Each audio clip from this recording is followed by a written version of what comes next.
Now, you guys hear me? Hey, now can you hear us?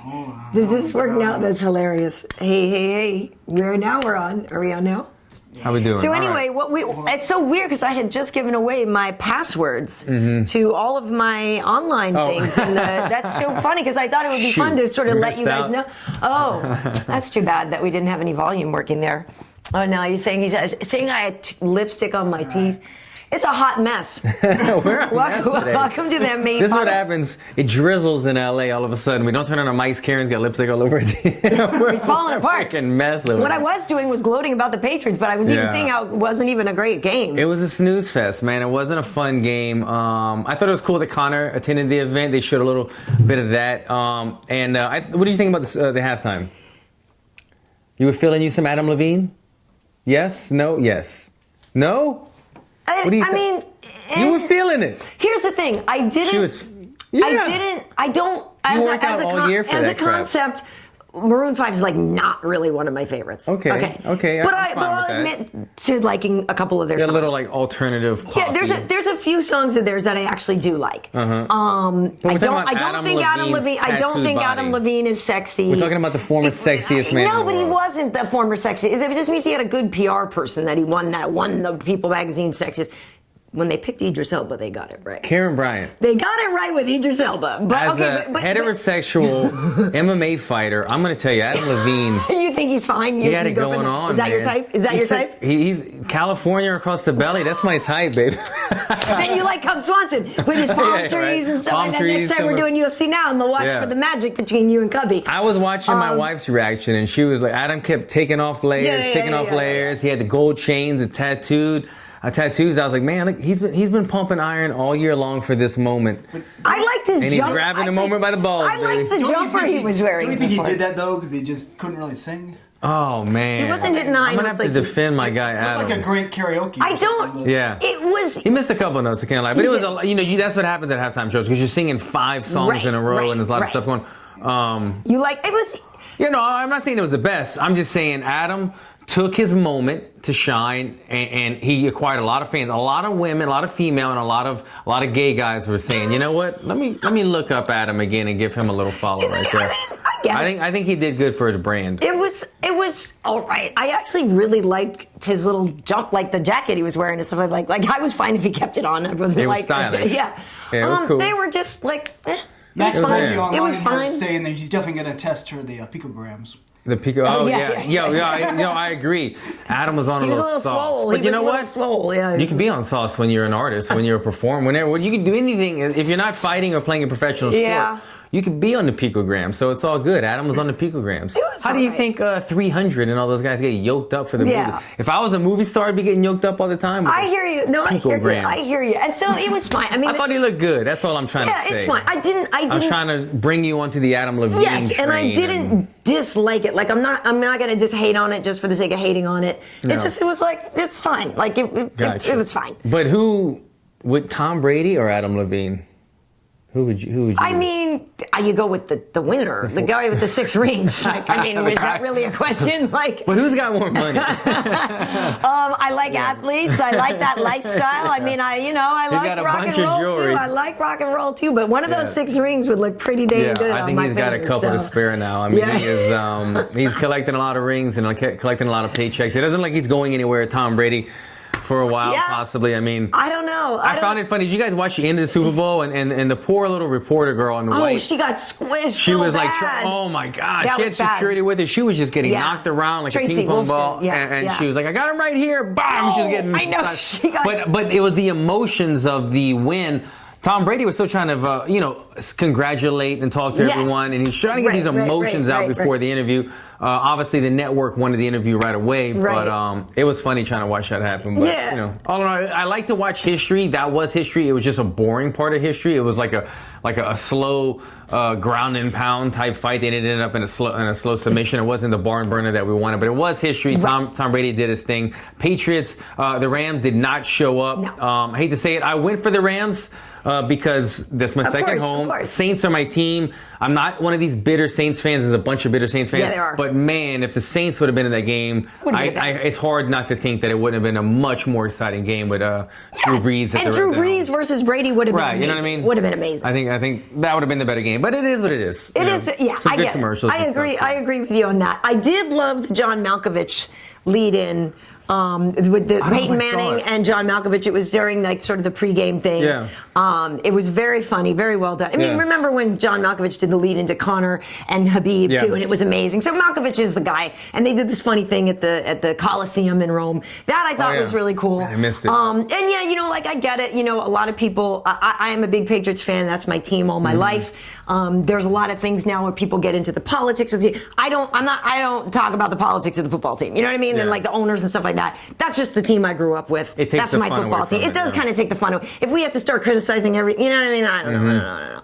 But anyway, yes, the team won. It is too bad it wasn't a Saints Pats game because we would have made we should have made a bet anyway. We should have made some kind of bet. Or if it was just at least an exciting game. You thought it was going to be the opening drive. Tom Brady starts charging down the field, gets picked off, and then after that there was like no offense. Right, and then you thought too after that first missed field goal, you're like, "Ooh, that's going to come back and haunt them." Right, because that always does, and then it doesn't. Punts. It doesn't. Craziness, man.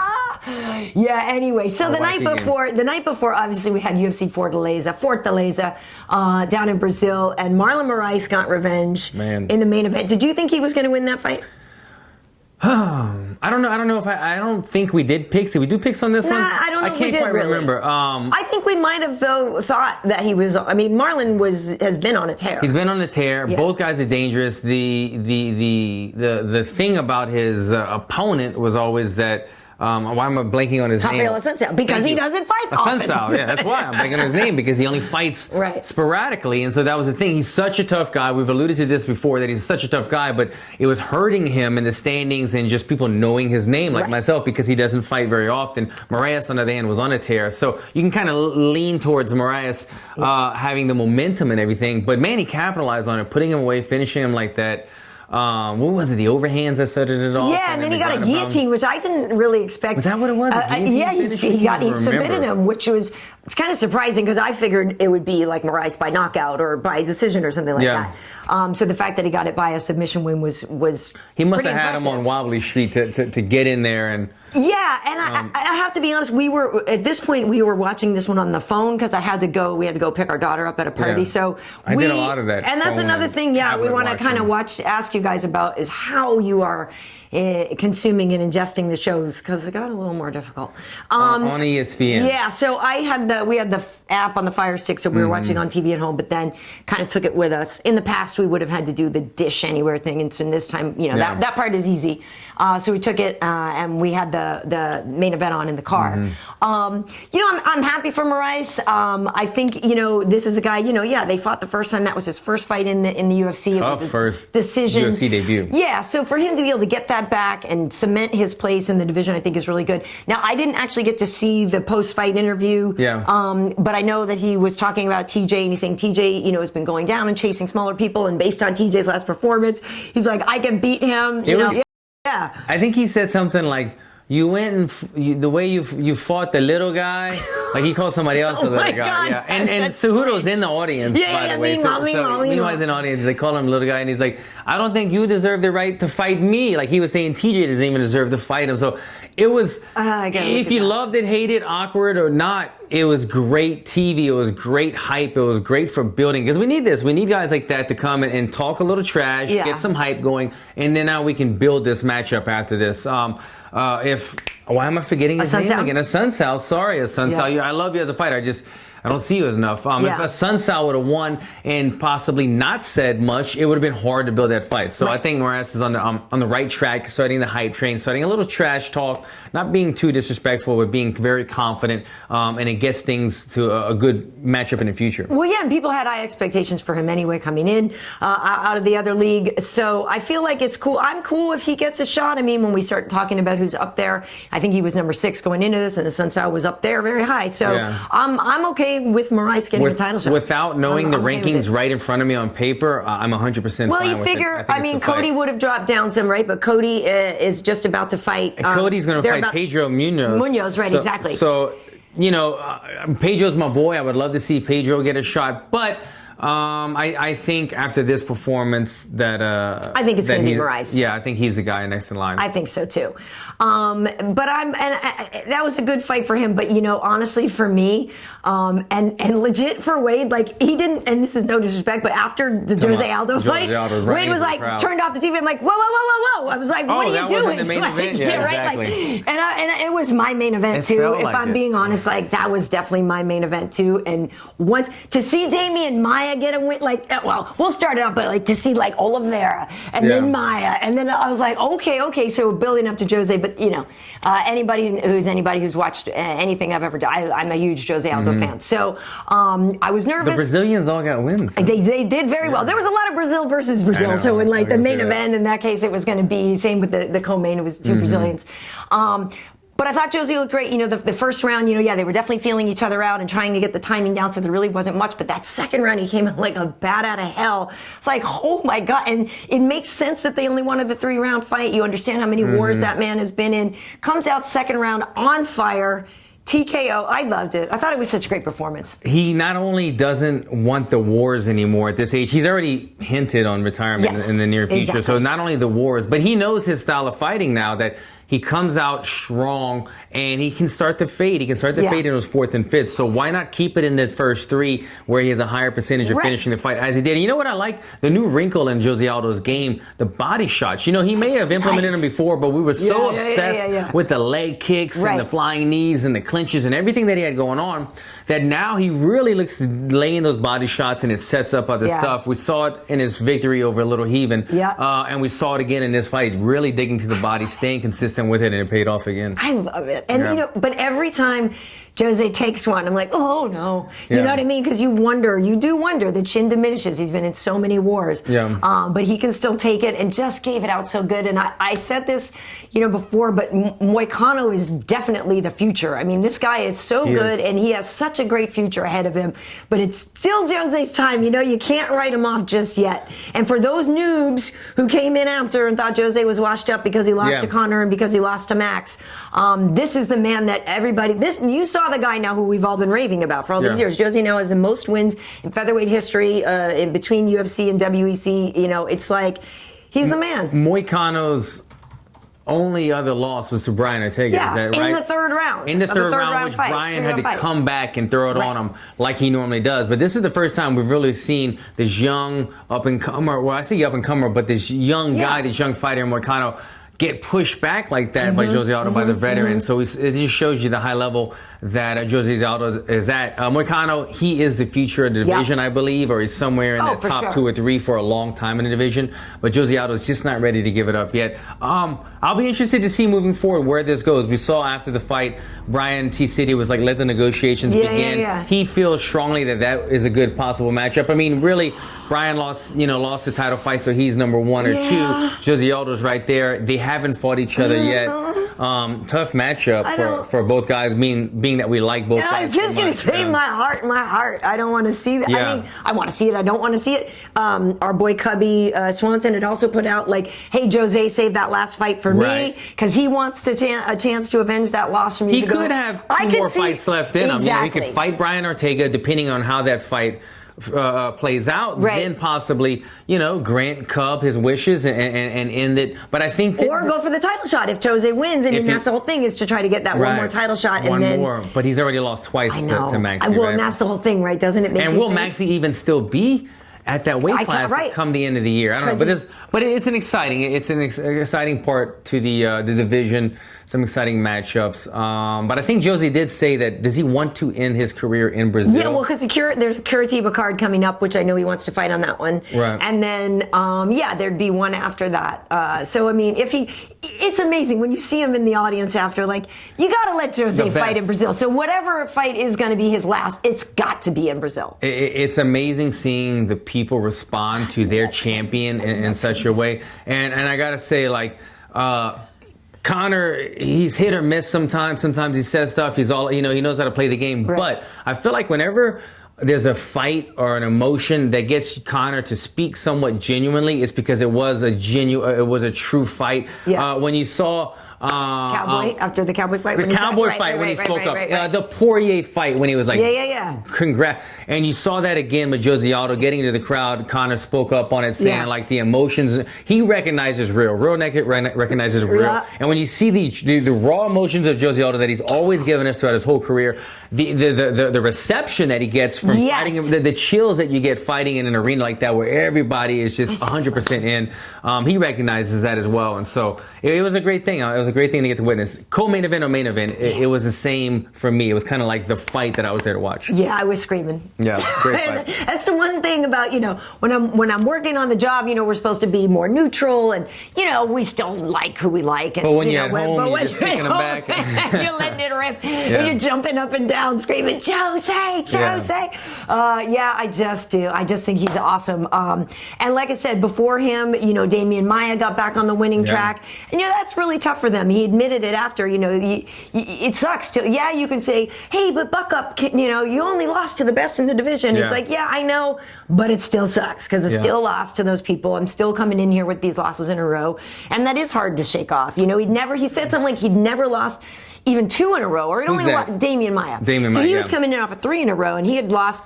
Tough guys, though. He's looking for sure. Well, that's what he's saying. He's like, I know they're all the best at the top of the league, but I still lost. It's still something that's hard to deal with. And in the past, he'd only ever lost like 2 in a row once before, or only ever lost a couple fights. You know what I mean? So to get back on the winning track, and they said it wasn't. I forget which one. Another fight where there was no significant strikes thrown. They were saying the last time that happened was your boy Mickey Gall back in August when he took out George Sullivan. Smoked. Right.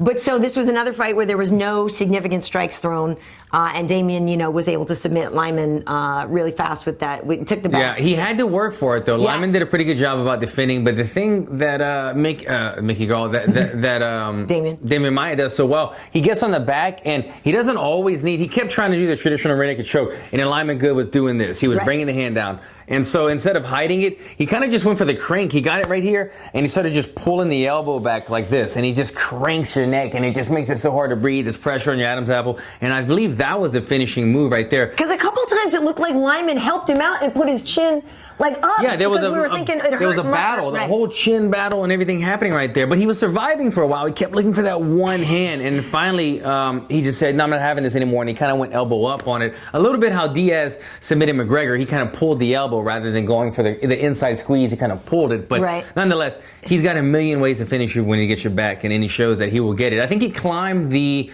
submission ladder on that victory, with that victory as well. He's going to be kind of chasing down. I think he's tied with Horace Gracie Tied for second now, right? Because our boy Charles Oliveira now has 13. He's like running away, right? Yeah. So we got another one. So he's got 13. He's the all-time submission leader. Demian is now tied with Hoist with 10. Demian now has 8 rear naked chokes, which means he passed Kenny Florian. Kenny was number 1? Kenny had the record for the most rear naked chokes. I didn't know that. And now Demian has it. Kenny, our boy Canflo. I kept thinking I was going to give you my back and then shuck you off. Okay, so I didn't know that. So don't give your back up to Flo. So Flo, so Demian now has the most submissions by rear naked choke with 8. Impressive. The second most submissions overall with 10, tied with Hoist, and Charles Oliveira has 13.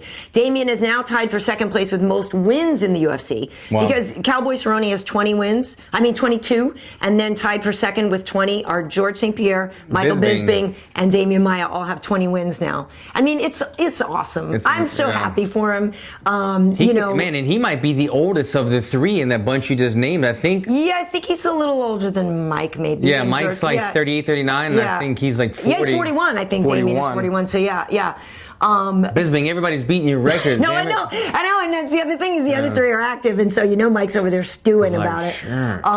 But a good win for Demian. But we got to, of course, talk about Charles Oliveira too, because this guy, I don't know what it is about him. I've always liked him anyway. I just think there's something about his look is super cool, those super angular cheekbones and stuff, and he just goes in there and he's just a destroyer when it comes to the submissions. I love it. My friend Anna, who works for Global, has a nice interview up if you saw with Charles and Demian together, and they're both like, no, you're the man with jiu-jitsu. They're like, no, you're the man. They're like, no, you're the man. Happy. You're the man. And it's cute. And one of them's like, you're carrying on the mantle for BJJ, but you're the future of BJJ, but it's very cute. But come on, Oliveira's the man. He just, some people have the resume to speak for. They can say, this guy has won ADCC or this and that, and 10-time world jiu-jitsu champion. But some people just have a knack for getting to the back or finding the submission, and that's what Oliveira is. He probably has some credentials as well in the jiu-jitsu game, but he's just an MMA, has a knack in an MMA world of finding the submission, hunting it down, and once he gets on your back,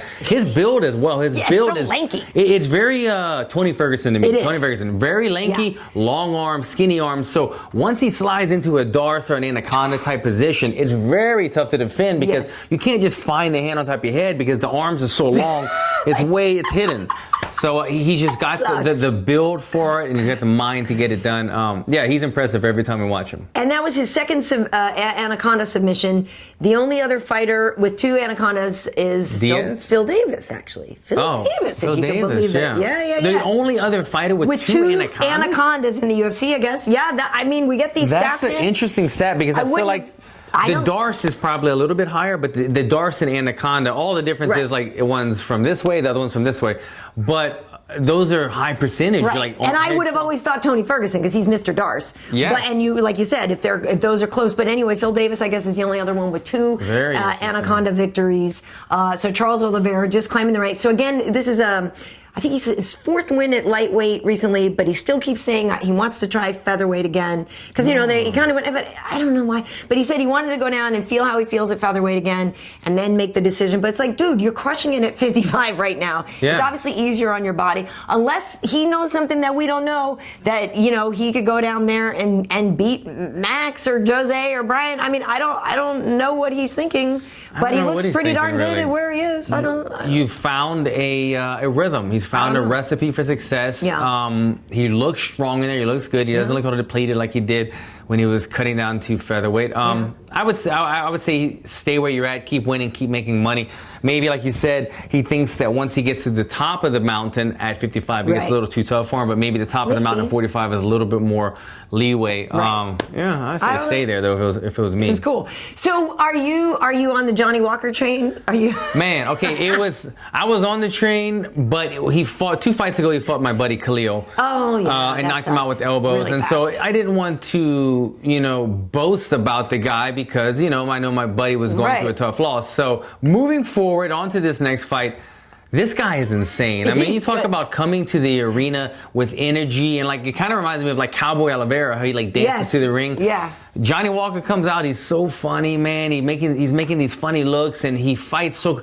I was thinking, okay, he's good, but he's doing stuff that's so big that eventually you do a couple big things, and then the fight slows down, and then you have to be more honest, right? To keep him honest. Makes sense. But his big things land all the time, so it's like he could still play these games because he does some crazy shit, some spinning heel kick, and then I'm just gonna throw a random spinning back fist and clock the guy. And the guy he was fighting is a good boxer. I was thinking this is really gonna test Johnny to keep him honest, but no, man, he could do the wild stuff, get away with it. He's got a great personality. Good for the division. He is good for the division, and it is funny. You don't expect Johnny Walker to come out and be Brazilian, which is sort of just fun. I know, right?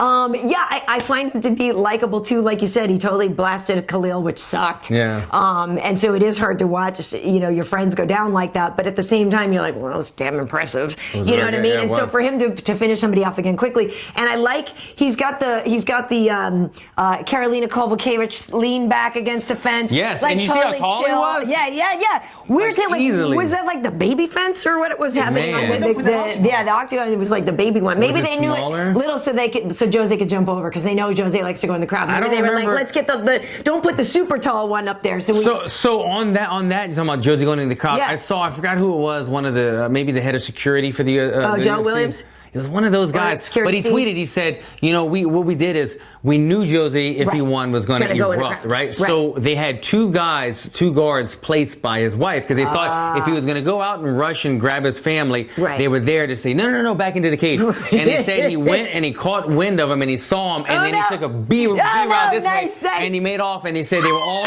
chasing him. So they were prepared. The UFC had people in place for the reaction of his victory. Yeah, listen, Jose played soccer. He could stop on a dime, man. Yeah, he juked them all. He nutmegged them and then went through. Exactly. Yeah, I love it. He That's got away the boy, with it. Jose. But yeah, and there are some great pictures of him. It's kind of like the Habib, going through the crowd. Except we know this time it was all in love. It wasn't like he was going after anybody.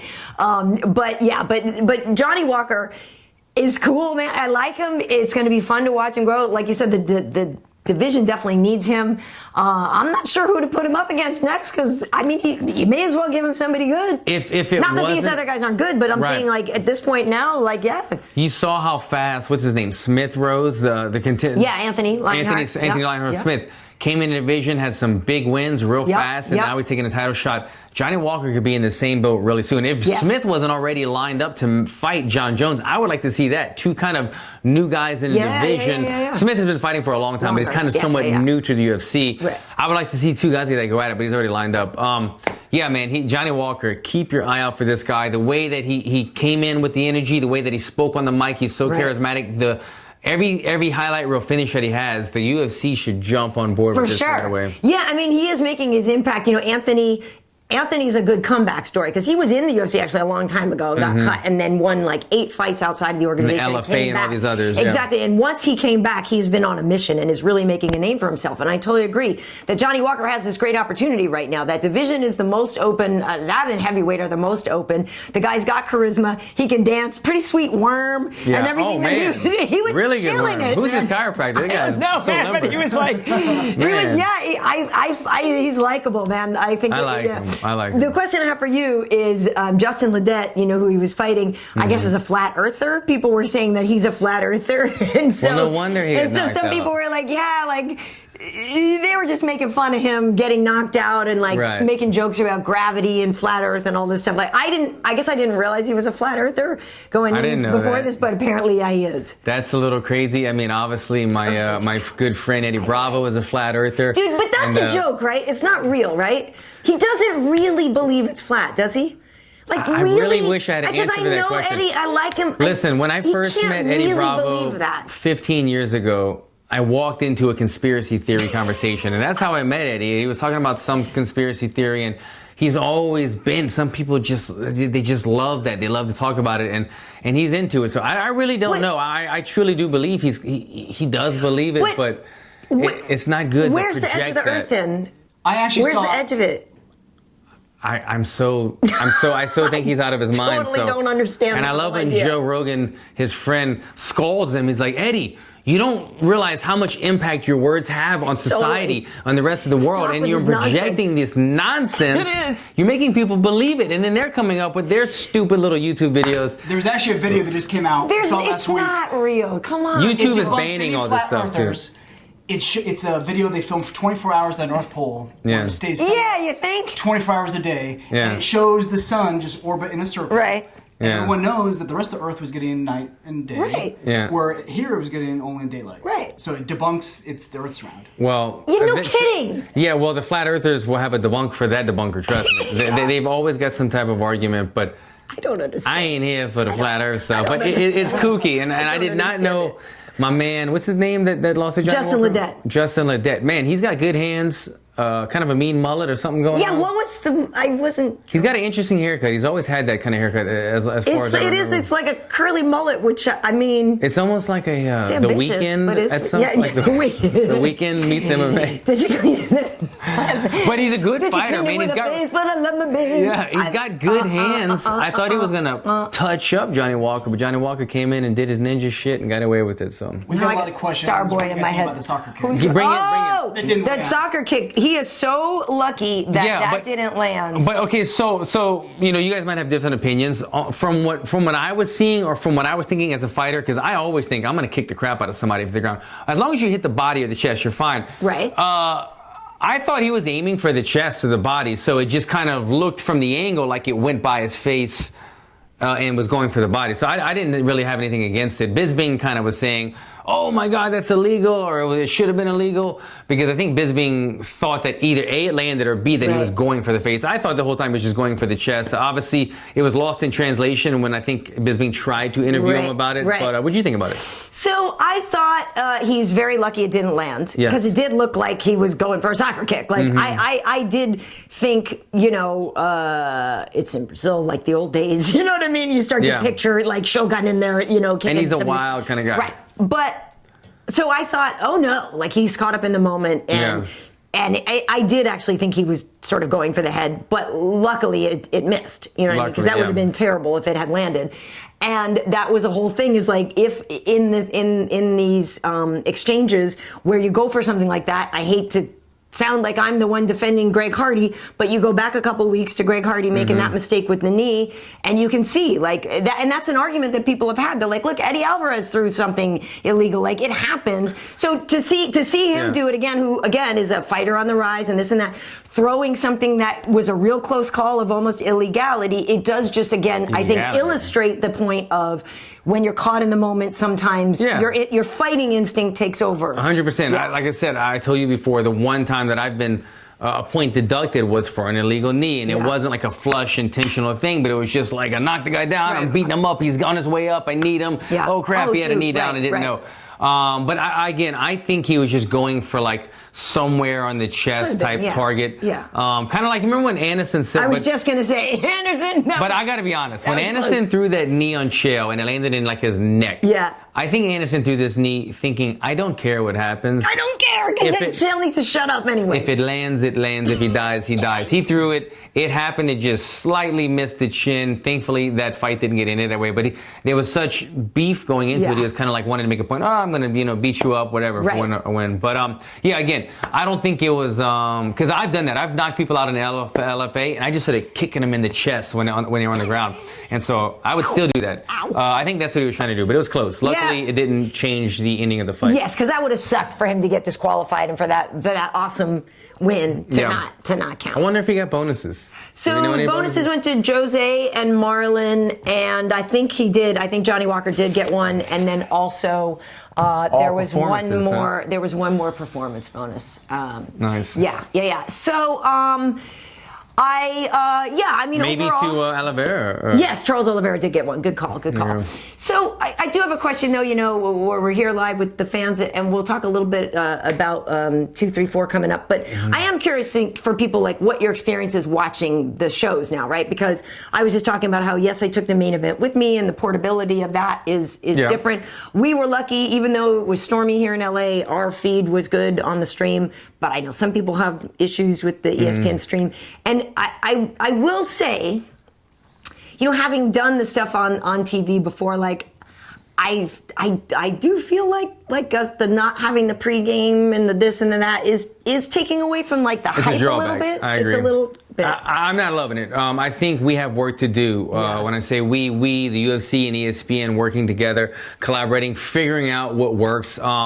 You take, as you said, from the fan's point of view, from my fan point of view, I like to see everything. I want to see the pregame. I want to see the rounds. You got to see. I want to see the corner work. I want to see when a guy goes back to his corner, what's happening in between rounds. How's he feeling? I want to see after the fight. I want to hear every detail, and I feel like we're not quite getting it all just yet. With the commercial breaks, I'm not enjoying that. I just want to see more stuff. I think they have some work to do.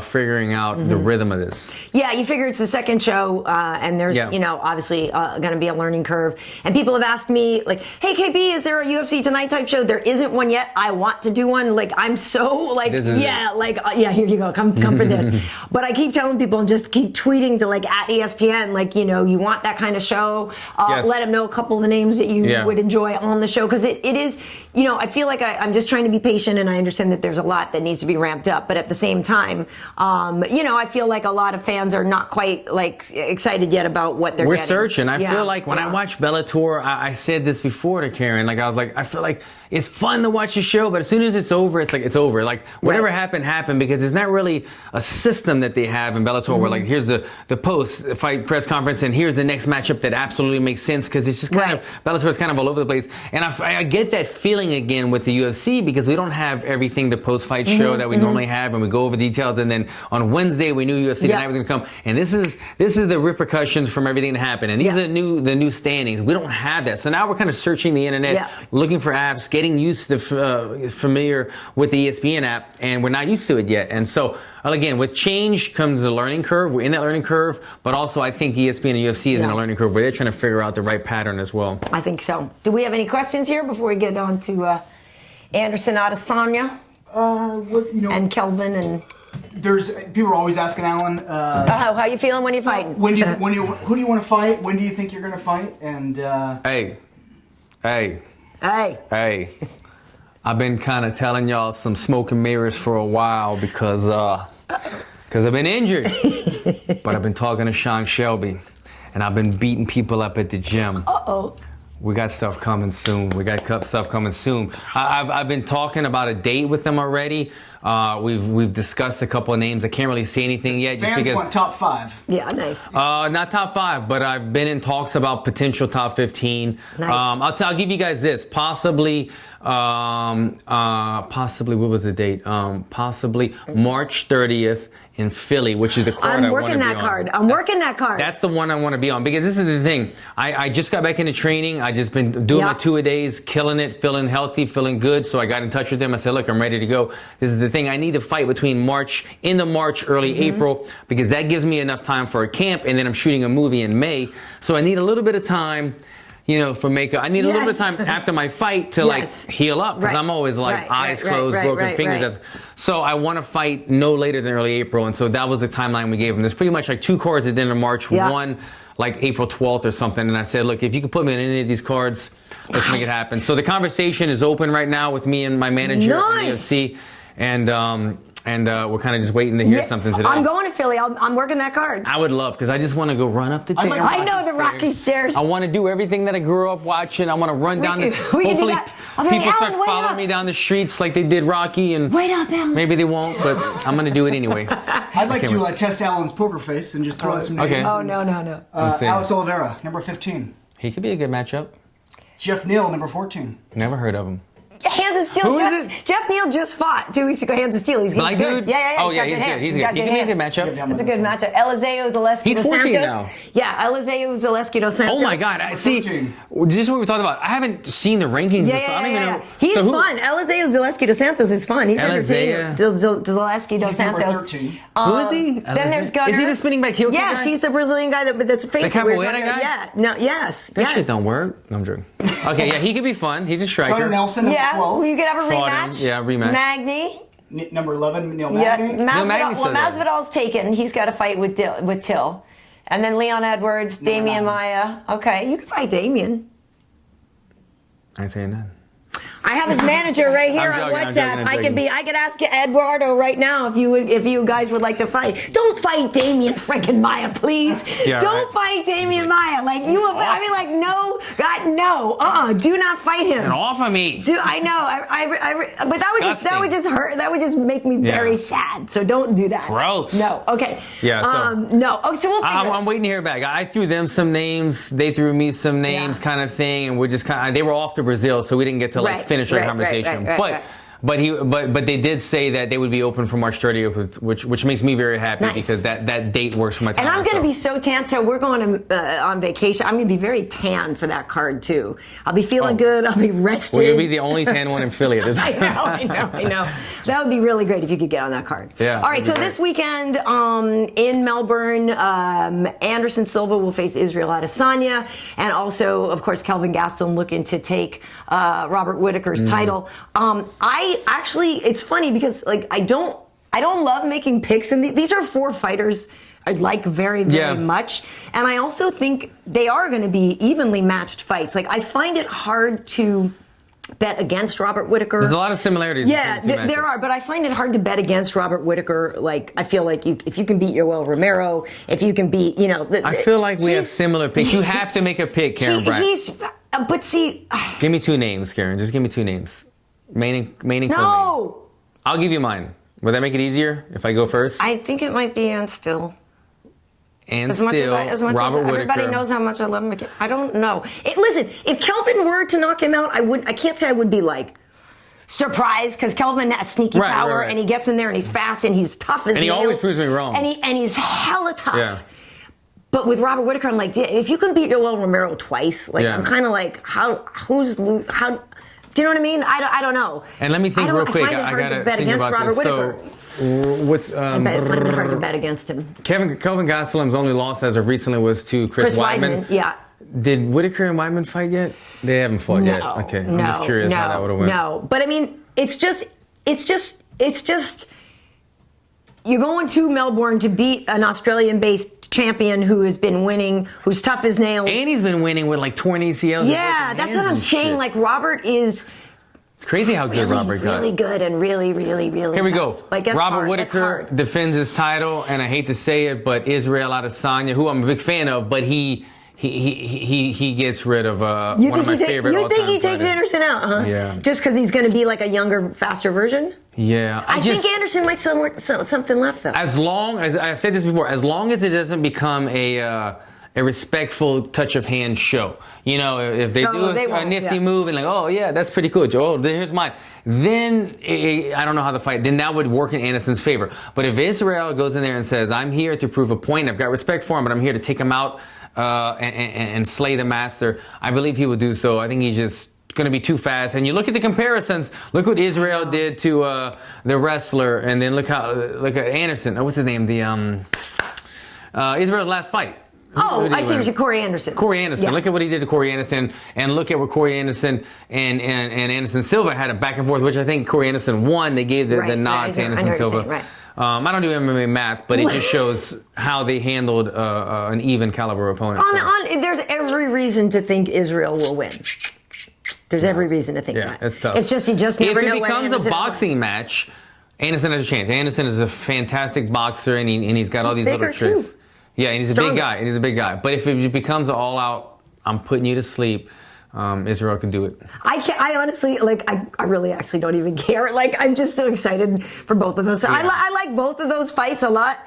I'm happy with anybody who's our winner out of those four. Like, they're solid fighters. They're good dudes. I mean, it would be an incredible story if Anderson won and somehow made a run again. You know, we got our Aldos winning. We got our Maias winning. Like, if somehow Anderson pulled it off, I feel like a lot of people would feel good about it. Like, because as much as people do pick on him and as much as people criticize whether he's ruined his legacy, like, there's still a lot of people who want to see the old Anderson. Like, they want to see that guy from the Matrix. And like, if he did pull something like that off, like the Vitor knockout or the whatever, like, people would lose their minds. He was on a freaking show last night. Did you see that after the Super Bowl? Oh, no, because I know Chinzo's on that one. He's on it too? Chinzo's a judge on that. What is it, World's Best or something? Yeah, World's Best is I didn't know Anderson was on it too. I don't know the concept yet, but it's like 50 guys in the background, people that are best at what they do, and Anderson was one of them. Oh, I didn't know that. Making sure I had his glasses I just saw Chinzo. That's so cool. Yeah, I honestly don't know who's going to win, but awesome fights. I'm ready for it. Good. I'm ready for it. So I am not going to Melbourne. I am going to New York next week once again. Working on the dog show. Go the Bulldogs. WAE. Bulldogs ain't never won. Go Terriers up in this joint. Bulldogs never win. What are we, the sporting group? How are we the sporting group? It's just like the odd guys, the sporting group. Well, yeah, and it's funny because there's non-sporting. You know, last year we should be completely non-sporting. That's the Bulldogs. Frise won, Little Flynn. But so I'm excited. The dog show is Monday and Tuesday on FS1. It is such a good time. So I'll be doing in New York, right? Yeah, going to Madison Square Garden again, doing reporting, and I'm not exactly sure of all my assignments yet, but I'll be checking it out. It's a lot of fun. And 2-day event, Saturday. Yeah, so they do the agility on Saturday, but then they that one's not televised live, I don't think, or if it is, it might be on one of the other channels, like National Geographic Channel or something like that. But the stuff starts this weekend, so they do all the things like the agilities and the group judging, and there's just a bunch of stuff. You get to go around and meet all the breeds, which I missed last time because I was covering fights, so I didn't get to do all the pregame stuff for the dog show. So I'm really excited. It's the most fun. It is so much I would love it. It is so much fun. I'd be playing with the Bulldog the whole time. You guys got me some clips of the guy running last time. Yeah. Well, and it's funny because everybody's got their best. Like, so Ricardo Lamas was like, "Show me a picture of the bullies," because he likes an English bull terrier, like the bull terriers. Because his nickname, the bully, is from the bull terrier. Yeah. So he likes those, and then like some people will be like, "Oh, can you send me a picture of a such and such?" Or like, when this one comes out, I think I'm working, people. Pictures. Yeah. Come on now. But once it gets to the terriers, I'm just like, I will steal that one and that one and that one. I can't even. I love it. It's so much fun. So that's what I'll be doing next week, and then after that we do get a bunch of. Then we have like the Phoenix card and yada yada yada. And chug along. Yeah. Cool. Looking forward to it. What are you up to? Just training? Just chilling, just training, and then hopefully booking some fights and making shit happen. I'll let you guys know. Nice. On social media, I'm KB.H.E.A.T at Instagram, Karyn Bryant across the board everywhere. And if you are watching this on YouTube, make sure you hit the subscribe button so that you don't miss anything. Yeah, Alan Jouban across the board, same thing. Subscribe to my YouTube as my stomach is growling very loudly. And that's it, man. I hope you guys enjoyed the show. Got some more stuff to come. Yeah. Take care, guys. See ya.